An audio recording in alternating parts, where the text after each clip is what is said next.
Alright guys, I just got a new fan today. There's probably Hampton Bay industrial because the blades are like angled.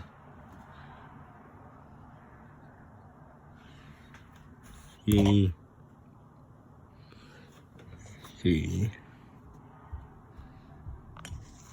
the tags.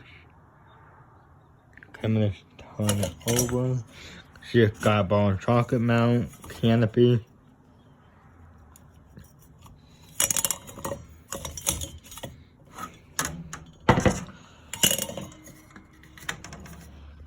Hang on guys, I'm gonna tell you.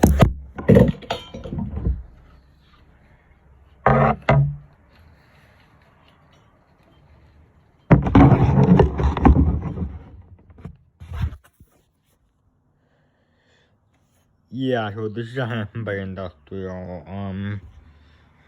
Unfortunately there's no wall control with this, so yeah, it's a pretty cool fan.